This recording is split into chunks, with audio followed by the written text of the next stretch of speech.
Comenzamos este segundo bloque del programa y como todo el mes de mayo estamos recordando y también conmemorando los pensamientos más importantes y los ideales y valores de los próceres argentinos más importantes de toda la historia de nuestra patria. Es por eso que en esta oportunidad la licenciada Alicia Gebel nos comenta el pensamiento del general Manuel Belgrano.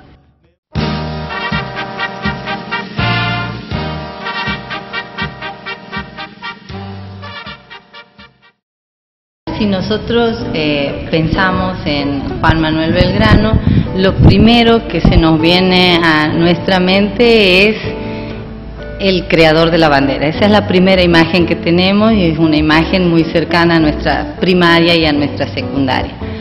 Tal vez si pensamos un poquito más, lo vemos como el general del ejército. Y haciendo un poquito más de memoria, a lo mejor lo tomamos como el miembro de la primera junta. Y en realidad estas asociaciones que hacemos, que por supuesto están muy bien hechas, son bastante simples al lado de lo que es la persona y el pensamiento de Manuel Belgrano, que es lo que a mí me parece que es más rico en su persona y en su accionar. ¿Y a qué le atribuyes que conozcamos de esta manera a Belgrano? Muchas veces en la historia argentina y en determinados gobiernos de la Argentina se tuvo mucho miedo de enseñar pensamiento. Es como que se consideraba un tanto peligroso enseñar ciertos temas de historia. Y mucho más si nosotros pensamos que nuestra historia argentina empezó con una revolución. Es como muy complicado o muy difícil explicar que el inicio de nuestra historia justamente fue con un pueblo que se rebela ante una autoridad. En determinadas épocas esto no era de lo más conveniente, entonces hemos simplificado lo que es la Revolución de Mayo a algunos hechos puntuales o acontecimientos y tal vez le hemos vaciado de contenido y hemos dejado las anécdotas.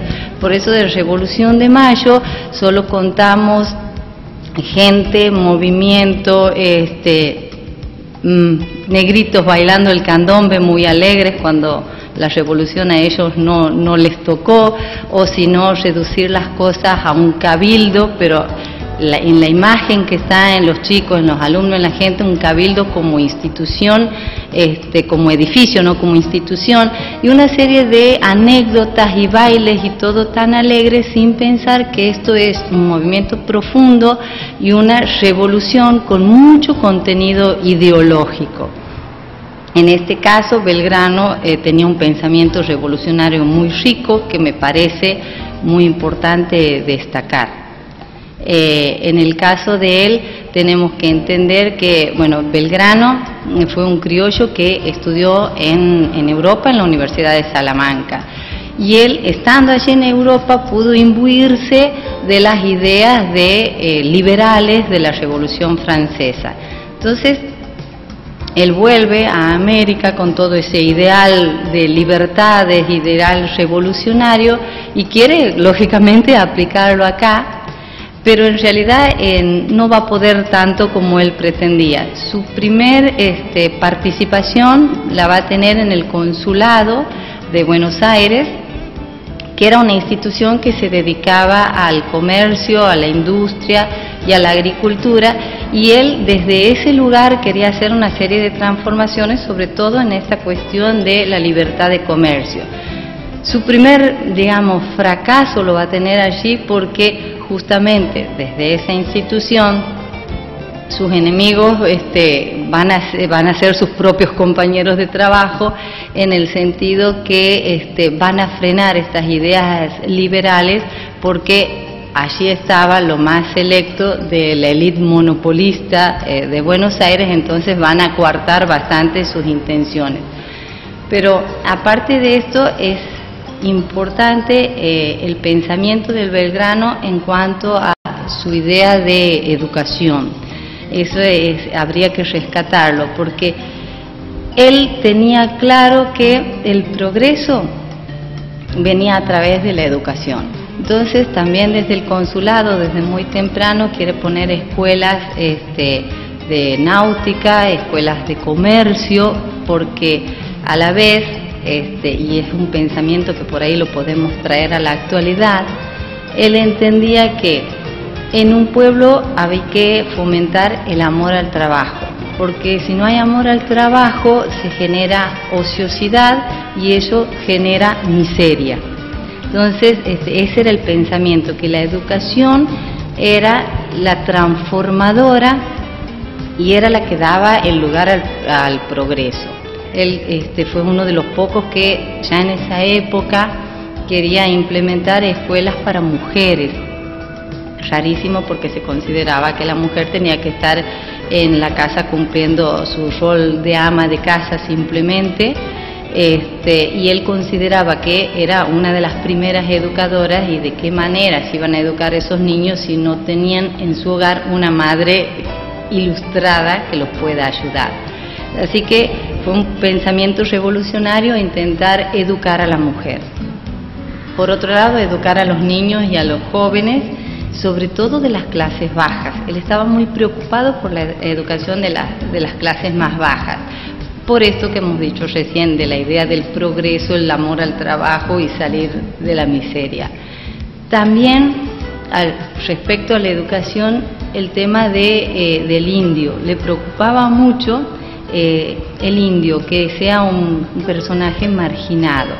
Incluso cuando él fue a las campañas de Paraguarí, Tacuarí, que tuvo más contacto con la realidad de la gente de Misiones, se preocupó mucho por su situación y quería crear en esa región, además de escuelas, una sociedad que esté conformada de pequeños agricultores, pequeños propietarios, que se fomente las artesanías de los indios, el comercio de estas artesanías, y darles a estas personas que estaban totalmente marginadas un lugar en la sociedad y en la economía local. Así que eso es otro pensamiento que también nos da la idea de un hombre que está pensando en una república, en una integración social, cosa que a lo mejor no todos los de su época lo acompañaban, porque cuando hicieron la revolución, algunos, no su grupo, se conformaron con que sea un cambio donde los criollos lleguen al gobierno y ahí terminase todo intento revolucionario. Moreno, como gente que estuvo imbuido de las ideas de libertad y las ideas de la Revolución Francesa, quería ir bastante más allá. Incluso a nivel político fue uno de los pocos, estuvo apoyado por San Martín y por Güemes, cuando él quiso coronar allá en la Asamblea del año 13 a un rey inca, porque si había que poner una monarquía, él consideraba que había que devolverle la tierra a los indios. Entonces consideraba que una monarquía incaica era lo más adecuado para estas tierras. Y por eso cuando a él le dan esos 40.000 pesos por las campañas que ha tenido en Salta como reconocimiento de su obra, lo primero que él hace es donarlas en esas famosas 4 escuelas en el norte argentino, que eran una justamente acá en Santiago del Estero, una en Tucumán, una en Jujuy y una en Tarija. Que bueno, que la historia nos enseñó que esas escuelas no se construyeron en el acto, sino pasó muchísimo tiempo hasta que se construyeron y terminaron de hacerla hace unos años apenas, unos 4 o 5 años en esta región. Pero con respecto a la educación, él siempre estuvo preocupado por eso, porque entendía que la educación era transformación y a la vez eso llevaría al progreso. Desde esta mirada histórica que vos nos haces, ¿qué sugerencias, teniendo en cuenta el marco del Bicentenario, harías a los docentes a la hora de profundizar sobre el accionar de Belgrano? Bueno, en realidad sería muy interesante que se lean a los clásicos y que se lea el pensamiento de Belgrano. Encontraremos muchas cosas que me parece que son útiles al día de hoy si nosotros hacemos una lectura de Belgrano pero con ojos actuales.